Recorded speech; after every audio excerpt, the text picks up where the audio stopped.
And welcome to the week run it. We're up to Division 6 and I'm with the hose. How are you, Luke? G'day, Dars. How are you, mate? Mate, the season's finished, so that's all over Red Rover for another season. Obviously there's a bit of Mad Monday going on at the moment. Yeah, for 5 of the sides it's all over, and for 5 of the sides still that dream of winning on that last Saturday in September, second last Saturday in September. That's it. So we head to Division 6, so we head out to Elizabeth Oval, where Elizabeth took on Brum Lodge. It was a pretty big win at the end there by Elizabeth, wasn't it? Yeah, they had a 11 goal win, and it was Elizabeth at Garner Park. It was 22-14, 146. Defeated Brum Lodge 10-8, 68, and yeah, very big win considering they're playing each other this week at the same venue. Exactly. Qualifying final. But you see in the first quarter, 4-3 to 2-3, so Brum Lodge was certainly in it, but then Elizabeth put on the full of the accelerator, kicked 9 goals in the second quarter, so it's all over in the second quarter, half time. So. But we've got the goal kickers for Elizabeth with Reynolds with 4, Green Shield with 3, James with 3, Hand with 2, Woolen with 2, Reeves, McConnell, Mitchell, Holme, Schlink, Stewart, Hall and Pudney, all individuals there, with the best players was Upton, Reichelt, Reeves, Hahn and McConnell. Yeah, and for Brum Lodge, Dean Steele kicked 4, Darryl McIntyre kicked 2, Ryan 2, Grouse and Cosenza kicked singles. Better players were Richter, Smith, Steele, Forbes and Burns. So yeah, 66-point victory to Elizabeth. So as you said, they finished second and third, so they certainly, again, it's a replay of last week's game this week, so we'll come back to that in a minute, of course, with the final, with our predictions. So we head out to West Croydon Oval. They had a big win as well over Fitzroy, which is probably no surprise. So we see West Croydon 19-8, 122 to 10-7, 67. So the goal scorers West Croydon, Woodcock with 7, so he bagged a nice 7 out of 19. Cooper with 3, Francis with 3, Walsh with 2, Nichols, Francis, Watkins and Freeman all with individuals. Yep. Best players was Bunting, Curtis, Walsh, Nichols and Curtis. And Fitzroy?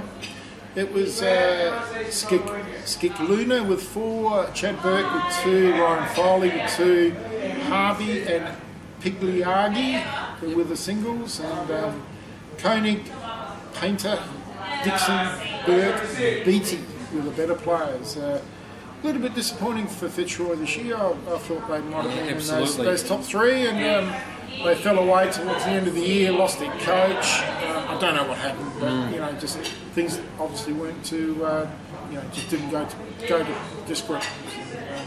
But we see, look, I mean, at quarter time it was 2-4, 16 to 1 point Fitzroy. Then, of course, West Croydon did exactly the same as the game we talked about before. 8 goals in the second quarter, so it was all over at half time again. So they won by 9 goals, so all over at half time. Yeah, it was. Next game we've got Ingle Farm, Paul Manuel's lads, and they had a big win over Houghton. That was up at Houghton, up at the mountain, up at Raider Park there in the mountains. It was 20 goals, 16, 136 to Houghton was 11-8, 74. So yeah, a big win to Ingle Farm, but not big enough to secure them the double chance. They finished 4th. For Houghton we had Fitzgerald kicked 3, Gilling kicked 3, Dave Keach kicked 2, Salerno, Cluse and Hall, Nathan Hall kicked singles. Fitzgerald was best, McNutri, Dave Keach, Schulz and Hall, and for Ingle Farm, mate. Yeah, we've got Sanderson with 7, McCormick Smith with 5, Grant with 4, Lynch with 2, Bone and Collins single each. So Sanderson 7 out of 11, so that's not a bad kick in there for him. So best players was Mount, McCormick Smith, Bone, Gannell and Sanderson. So again, Sanderson got 7 and I just made him the best players. But we don't know what the scores were quarter by quarter, but certainly a good win. I had heard a rumour about Houghton Districts had a player that had an injury, nothing dirty, but actually had a stroke, I'm led to believe. So True. we just wouldn't like to confirm that. I'm led to believe it's Stephen Armans, who's the coach, his lad. So if anyone can confirm that, I'm pretty sure it's in hospital, but he's okay. Wish him all the best. Yeah, absolutely, wish him all the best, and hope he's okay. Yeah. The last game, second last game, we've got Salisbury West had a good win against Mawson Lakes at Mawson Lakes. It was Salisbury West. It was 23-7, 145. Defeated Mawson Lakes 14-10, 94. So it's a 51-point victory to Salisbury West. Both sides miss out in the finals. Yep. Mawson Lakes back to Division 7, didn't have the season they were looking for a new coach. Yeah, so they struggled a little bit out there, and it was the final quarter where they run all over Mawson Lakes, kicking 9 goals. It was. That's the 6-4, 40 to 10-5 at half time, so probably 25 points, not much in it. 30 points at 3/4 time, then they just blew it away in that last quarter. So exactly. So better players, mate, for Mawson Lakes. Mawson Lakes was Bennett with 5, Kennett with 4, with 2, Phillips, Brown and Cates each individuals there.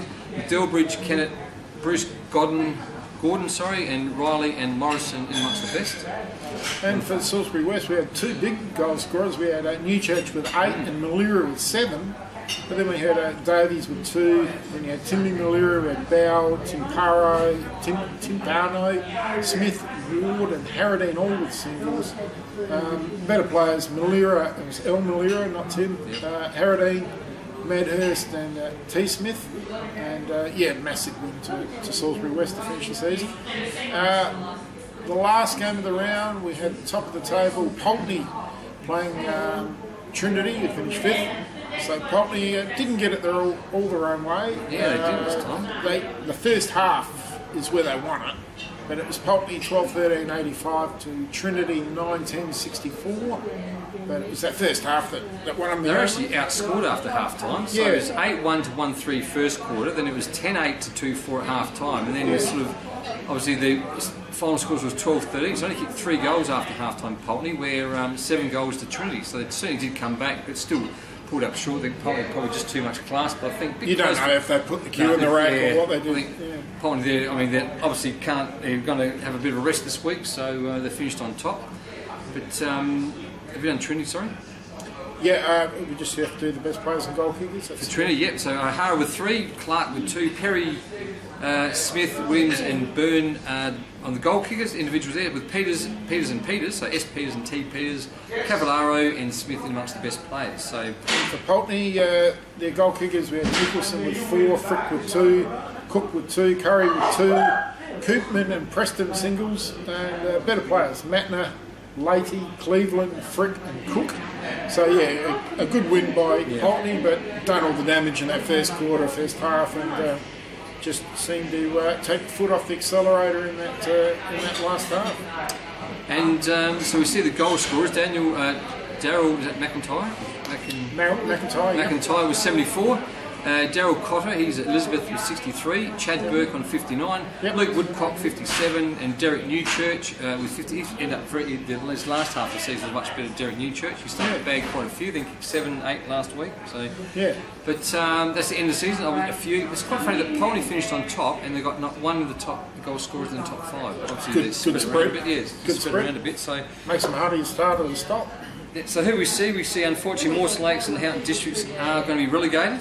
Yeah, they've been relegated. They're heading back to Division 7, barring some funny things going on. Troy, West Croydon missed out, both looking for coaches. Seen that advertised, and Salisbury West also missing out. So all of those have got long pre-seasons ahead. This week though, we've got a replay. Same oval, same teams. We've got Elizabeth taking on Bramah Lodge in the qualifying final at Argana Park. How do you see that, mate? Oh, we'll see Elizabeth again. I think that was a big score. I think they're going to improve on that, just get better. So Elizabeth will play Pulteney the week after. Yeah, things can change in a week, and a lot of I say that in footy, a lot happens in a week, but you'd still have to take Elizabeth. They'd have to take a lot out of last week and a lot of confidence playing Bramah Lodge, so I'm going to take Elizabeth. And the next game we've got Paul Manuel's lads. They're at Roe Park at Ingle Farm, taking on Trinity Old Scollets. Yep. I will go for Paul Manuel's mob. I reckon they're just coming good at the end of the season. They had a bit of a low in the middle, but now they're coming good at the end of the season. So I reckon at the home ground advantage, so it's Ingle Farm for me. Yeah, it's going to be a good game. It's really hard to pick. It's going to be Trinity they've played well in the last half of the season. I'm going to go for Trinity in a bit of an upset. Yep. Right? I think they just might get the chocolates. I know Roe Park's hard to play for visiting sides, but I just get the feeling Trinity for no real reason. Probably get a phone call from Paul Manuel shortly, but that's okay. Well, when he hears it, that's all good. No, it's only a tip just to go through it. So, No, that's it. But that's Division 6. All the best to all the final teams this week, and all the reserves as well. So don't forget the reserves; they're all playing. So we'll see you next week with the results. thank you. See you later.